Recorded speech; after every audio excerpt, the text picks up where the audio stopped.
themselves worthy of the top 4 in the EU LCS. A double kill for Perks! This guy is a madman! He can do it! Oh, Memento! You beautiful man! Yes, the Quadra! Gotta be a pacer for Chloe! It's time to find out who will rise. This is the EU LCS.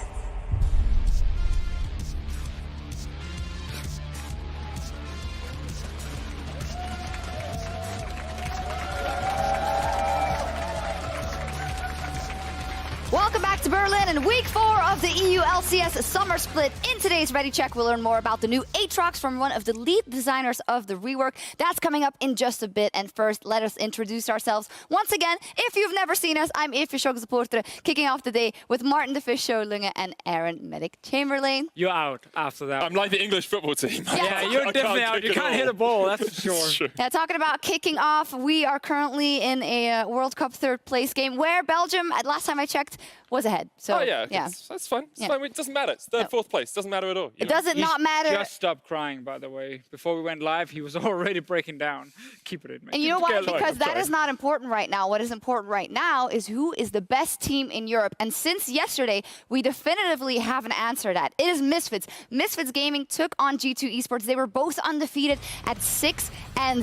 And after a hard-fought battle where G2 brought a lot to the table, Misfits took it off and is now definitively #1. Oh, definitely. I don't think anyone can deny Misfits are #1. They look so strong. Maxwell looks incredible in the jungle. Mickey's roaming incredibly well as well.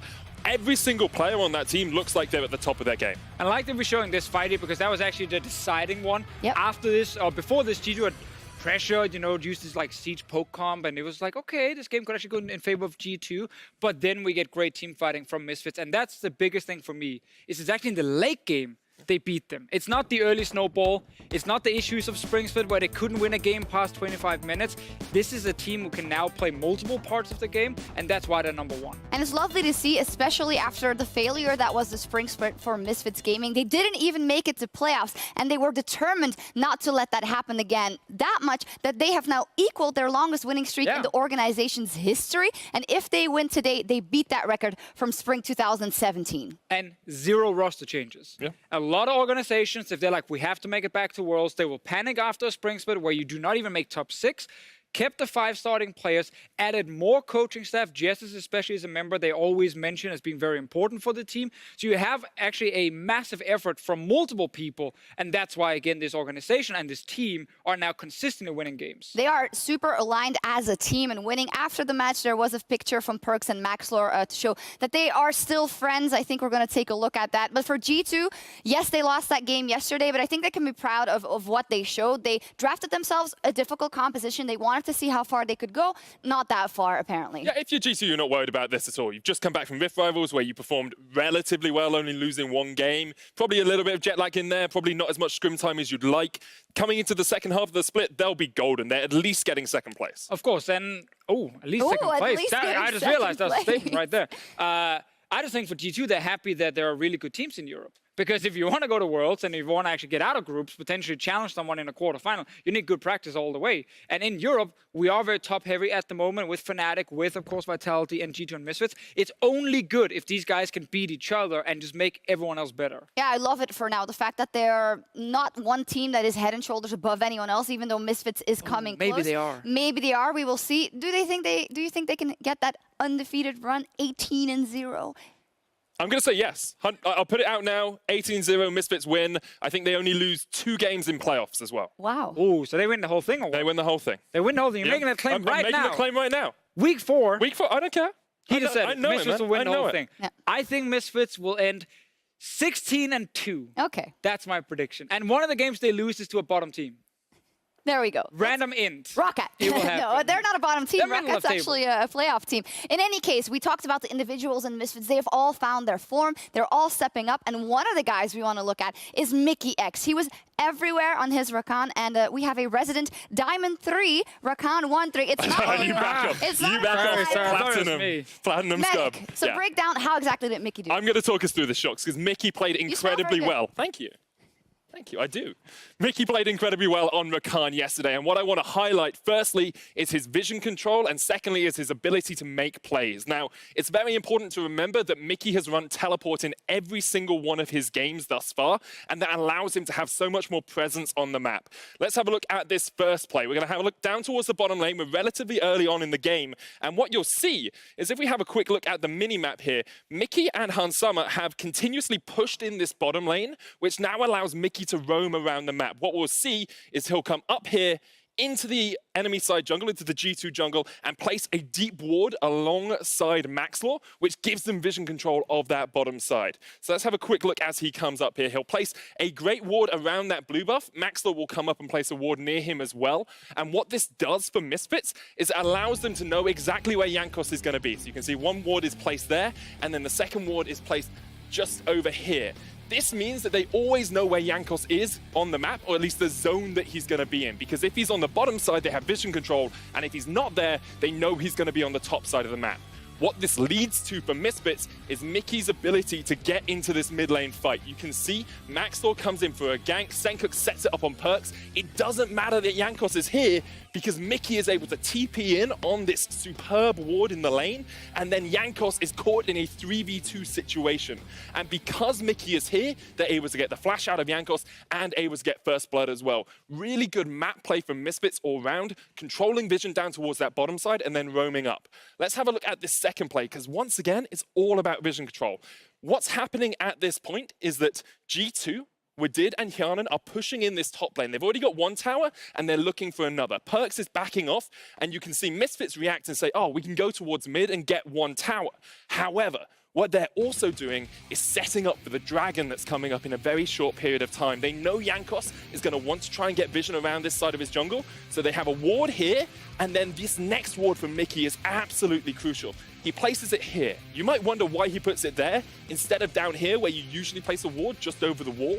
That's because if Sjokz places a pink ward here, which he will do in just a second, it doesn't spot ward number 2, it only spots ward number 3. So let's have a look at exactly why that's important. Sjokz now walks into the river, trying to get vision control around that Cloud Drake that's about to spawn. He pushes forward past the halfway mark, and now they know they can engage. They know exactly where all G2 are, and so they bring the teleport in onto that first ward we mentioned, and you can see Mickey knows he can get a perfect engage across all members of G2 here. Fortunately for Hyanan, Wadid gobbles him up before the engage comes out, so it means Misfits don't get as much out of the kill as they would have wanted, but they're still able to take down Sjokz at the end of the fight, and that leads to them getting that second Drake and getting control of the jungle. The final clip we're going to have a look at is the game-defining clip here. Now, Misfits have started up the Elder Dragon. They're miles ahead at this point, and G2 realize they have to react somehow. Mickey cancels his teleport in towards the mid lane, and then look at what he does. He says, I know what I can do. I can get a flank off here. They're going to go for the Baron. If I come in behind them, I don't need my flash to engage. All I need is my Alt-W combo. They force G2 into this awful situation where they're all funneled in the river, and it doesn't matter how much vision control you have on Mickey here. They see him coming.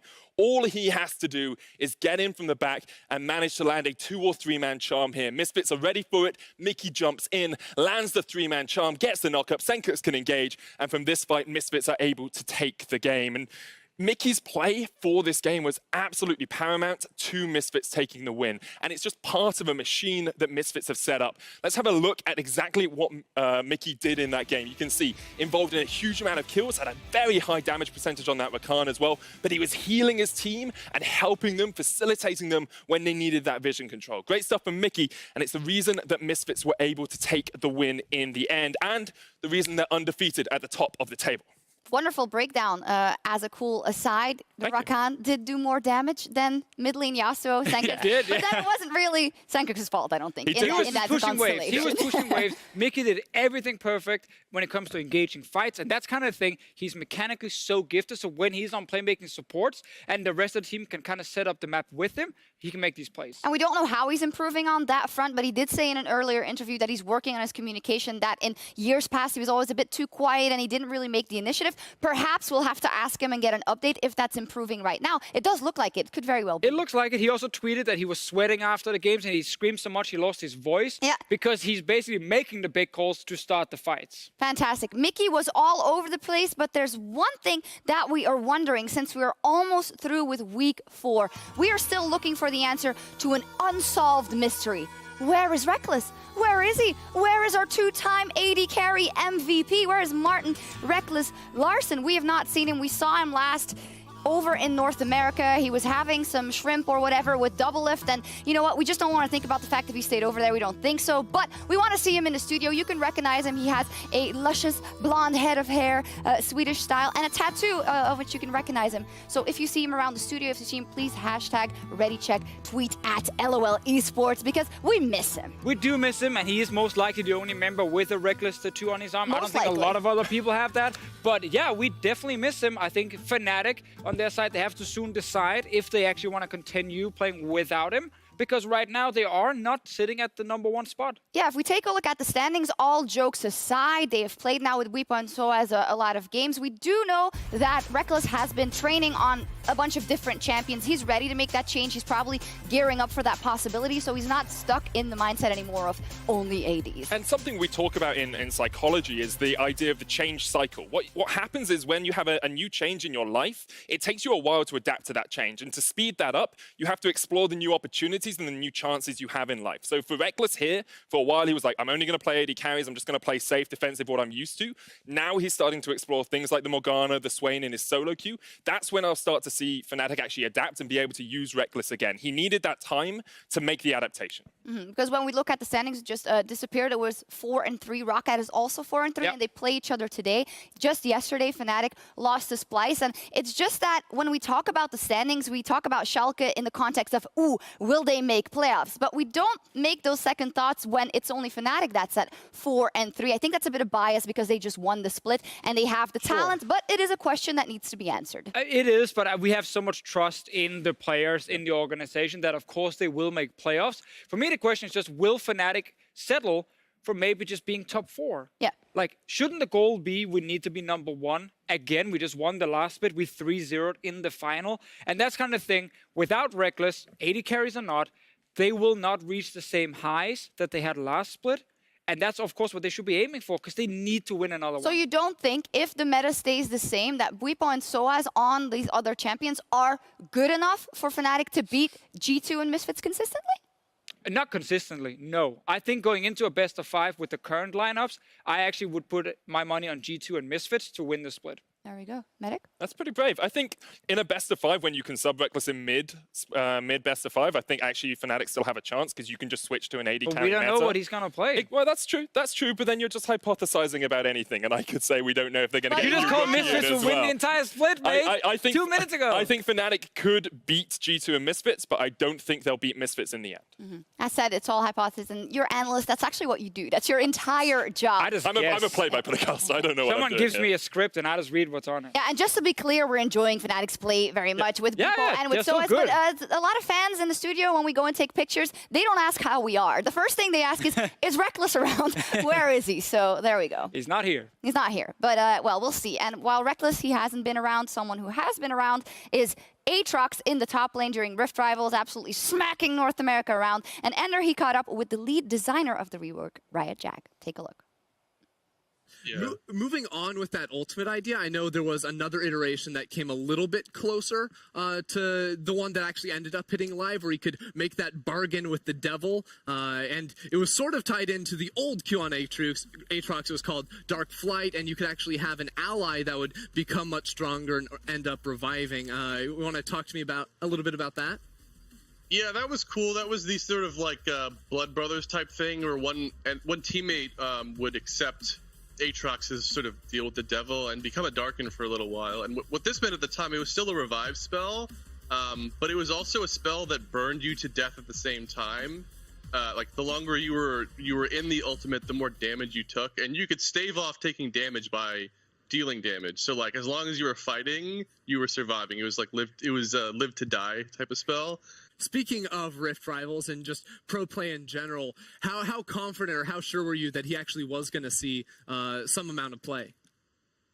I wasn't sure. I mean, on the one hand, the Q spell is very telegraphed, and you could see why people thought it'd be hard to hit the spell, especially for really professional caliber players who are, dodging around in and out of it. On the other hand, and I think you're seeing this steadily, our spell is exceptionally good with coordinated jungle play, right? That is some of the most powerful ways to threaten any squishy top laner, with the tower dive with his ultimate, and we knew that would be powerful. And then on top of that, when we were developing him before, it was before 8.11 where we were developing him, and so it had been a pretty stable meta for a long time in top lane, of big tanky boys that had big shields or big health regen to survive top lane, right? Sion, Ornn, Maokai. And so we're like, well, this guy has got resourceless sustain and can reduce their healing and shielding, so he'll be good into that meta for sure. So we had an idea, he came out even stronger than I think anyone anticipated, but we had a thought. Well, there we go. Definitely very powerful. By the way, you can watch this full interview online on youtube.com/LOLesports. Always nice to hear about what is theorized about and how you think the impact will be, and then seeing it used by a pro player and absolutely crushing. It's true. I mean, there's some good points about how you can dodge around the different Q abilities. It is just a lot harder to do than you think. Yeah. And also the idea around like this guy's going to be good against tanks because he's good against shields specifically. Well, right now he's also good against carries because he can just 1v1 anyone. So you can watch the entire interview, but you cannot watch Aatrox because he's perm banned, and that's going to stay that way. He is perm banned. And also it's like a perfect storm because the Aatrox rework, but then top lane was already in a complete different state than it had been for, the couple of years before. So everything's a bit crazy right now. But that's the way the meta works. We talked about adaptation. You're going to have to learn how to play against Aatrox if you're a top laner. So I'm looking forward to seeing... You ban it. Yeah, you ban it, yeah. But I'm looking forward to see what counter picks we have, because I know at some point it will be let through, it'll get first picked, and then the enemy team will have a counter pick line for it. They will lose. Maybe we'll see today. Who knows? We also want to zoom in on some particular players since we are approaching the halfway point of the split, since we are gearing up for the playoff race, and look at studs and duds. Guys, explain to me who has impressed you and who hasn't so far.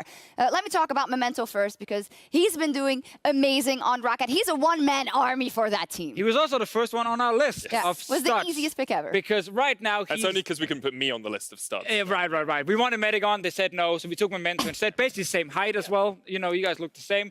But Memento is the most important player, I think, for Rocket.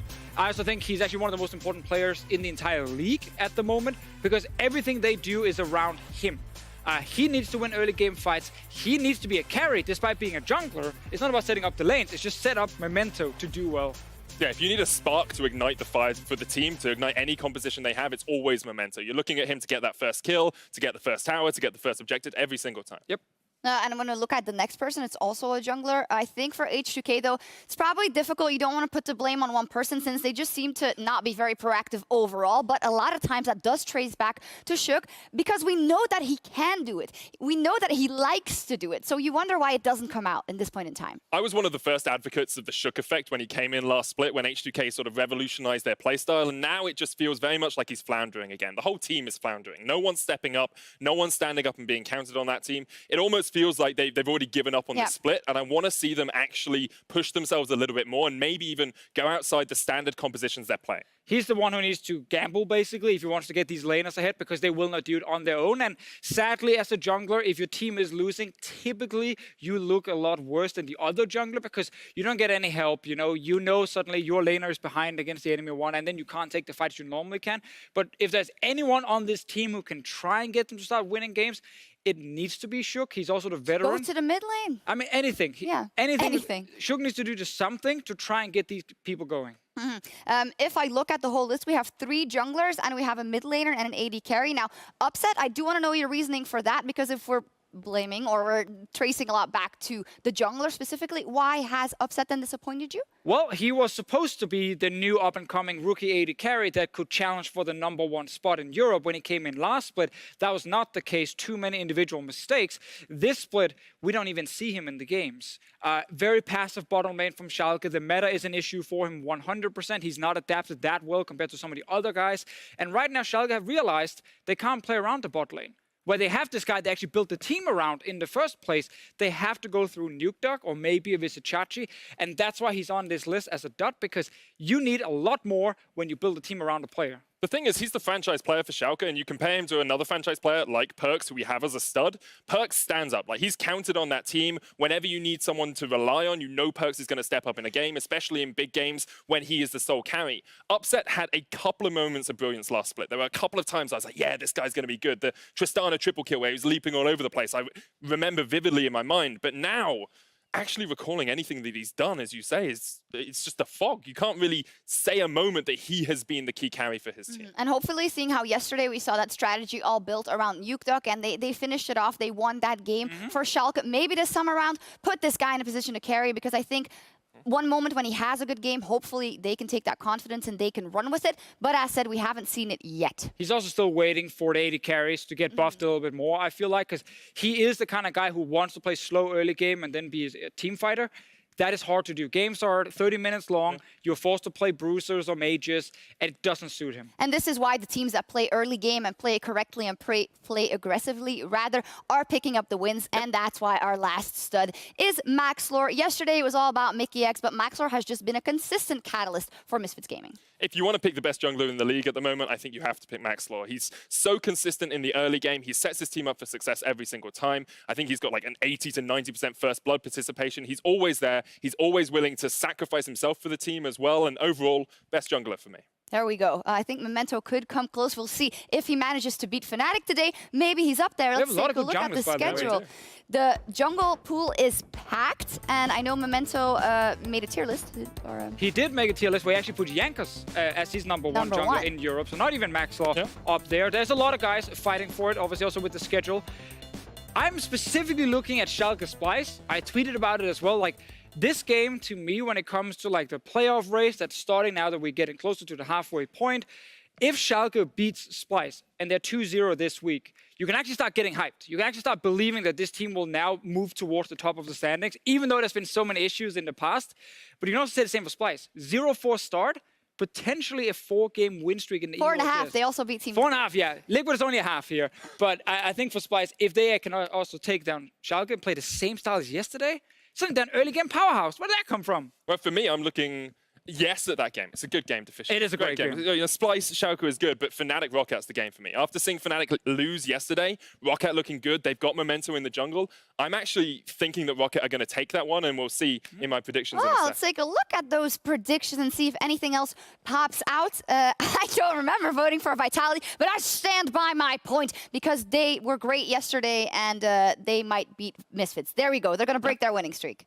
Sure, Sjokz. I love so Medic. You are the only one. Yeah, I'm also in last place on that board as well, so I think maybe my predictions isn't that good. I love it. So yeah, I'm also doing pretty bad, but you need to take risks if you want to go up in the standings of the predictions. And honestly, I do think Vitality has a chance. Let's talk about that marquee matchup, because they were on a roll. The meta fits them like a glove. And I think that the fact that in the bottom lane, Attila is really adept at the Heimerdingers of this world and the crazy champions, together with the roaming of Jack Troll, I don't know, they could give Misfits a run for their money in that match. I think it's going to be a very competitive game where it might end up in some very big team fights that's going to decide the whole thing. But in the mid lane. Probably in the mid lane for Vitality, at least. I just think with Misfits and the way they draft, they know already about all these different bot lane picks that people use to try and beat the AD carries. Do they, though?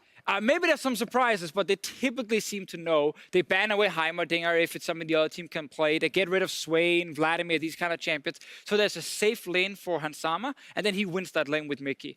They will try and do the same. If Vitality can surprise them. See, I think the problem is, I agree with you that Misfits will have done their research, but I don't think you can focus the bans on Attila. I think you have to focus the bans on Jack Troll, and then that opens up Attila's champion pool. You're looking at Rakan, even Tahm Kench is very good for him, Pyke as well, Morgana. There's so many support bans in that first phase.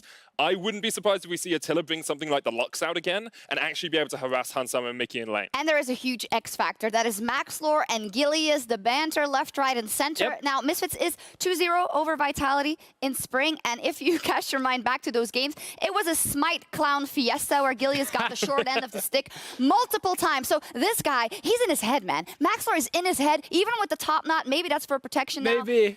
There's definitely a lot of trash talk between them. I think both of the junglers, they agreed, you know, no funnel comms, just be able to actually go toe-to-toe against each other. I think we get early action. Hopefully for Gilius, it doesn't end in a smite war. Hopefully it does, and he rises above. Okay, that would also be cool if he actually did. The redemption arc for Gilius. Yes. I think he just wants to beat him in the early game and snowball the game for his team. And you guys will be able to watch that from Attila's point of view. The POV stream for the bot laner will go up during the same time as that marquee matchup of the week starts. So that is all the way at the end of the day, but we are counting down towards our first game of the day, the Unicorns of Love versus H2K. Now, these are two teams that pulled off great winning streaks and resurgences at the end of the spring split. Unfortunately, right now, that's not looking as likely, I would say. H2K is really down in the dumpster and hasn't even been able to win a single game. Now, yesterday, the organization did come out and sent out a tweet to their fans and to the community to kind of shed a light on what's been going on. And they said, hey, there is no excuse. We aren't adapting to the meta, and that's just not good enough. You either adapt or you lose. So I like that there's a signal there. I hope they're ready for a lot of losing. Because at the moment, they're not adapting to the meta at all. Like, they're not playing compositions that really work to the current meta. Overall, I'm not seeing that much exploration from their players either. They're not experimenting enough for me. As we've said, we want Sjokz to be that catalyst. He needs to go back to something that worked for him in the past. I'd like to see something like the Zac. He played Lee Sin last week, but it really didn't work for him. And overall, psychologically, I don't think they're ready to change. My biggest concern is how ignoring champion picks, we have this really fast meta with a lot of focus on laning phase and like synergy with your junglers to try and get ahead. They don't have the players that like play super aggressive in the early game. They don't have the players who win lane on their own. It was the same last split. They won through late game team fighting. They said that in their statement. The meta is not going to change that quickly that it's suddenly going to be all about late game again. So we have at least a couple of weeks where games will be decided around 25, 30 minutes. And that simply does not suit this team. So I think the only hope is that suddenly the next patch makes it late game. But it shouldn't happen. This is the game where at least in the spring split, they had one win. They went 1-7. So if you think about mental barriers, this is also, when you look at it mathematically, it's going to become really, really freaking hard to qualify if you go 0-8. Yeah, and it's kind of crazy because they almost made semifinals last split. Like, it's a huge change for them. But because they also started so poorly last time, we feel like it's the same story. But this team here, if they don't beat Unicorns today, I think they're out. Yeah, they need to give a signal to their fans, to the community, to everyone that they can do it and that they're willing to play. And then to do that, they have to beat the Unicorns of Love. The Unicorns of Love still playing without Samek, so Neon is into that lineup. Obviously, it won't be that easy for them to just adjust to the new player coming in, but they can count on a trio that has been performing. Yeah, I think Cold, Totoro, and Exile actually synergize really well. We saw Totoro roaming up a bunch in the last couple of weeks. Cold has always been a very strong jungler for the Unicorns as well, and if they can facilitate Exile in the early game, that's really how Unicorns are going to win the game. We saw them trying to play this funnel composition, didn't work for them, but I'm enjoying the experimentation. Yeah, it's fine. The thing about Unicorns is I like a lot of their players. They actually have good individual players that can make plays like the one we're seeing on screen, but as a team, they're trying to play less crazy and more controlled, and yet they make some of these huge mistakes where like they invade level 1 with a funnel comp and give 2 kills to Memento. The one player you can't give kills to, and then you lose because of yourself. What's more frustrating, a team that does nothing for 40 minutes and loses, or a team that has the perfect game plan and invades and goes 0-2 versus the enemy jungler and just loses? Oh. I say doing nothing, because at least if you make the mistake, you know not to make the mistake in the future. Whereas if you just let the other team roll over you, you're not trying to do anything. As a caster who wants to see Unicorns of Love succeed with these players, that's the most frustrating for me, because whenever I talk to other teams, they praise Unicorns. They're like, these guys are pretty good in scrims. These guys are hard to play against on stage. They're actually better than they look. And it was the same deal last split, even though they were last place. So I get frustrated when I'm like, yay, I like what you're doing. And then, no, why do you do this? You don't have to do this. And it's a call that backfires. We are getting closer to the game, so just final question. Pivotal game for either side if they pick it up. Do you see either of these teams making the miracle run to playoffs? I can still see Unicorns of Love make it into playoffs. They will beat H2K today. They are not far behind the top 6 teams when it looks at how they're playing in the game.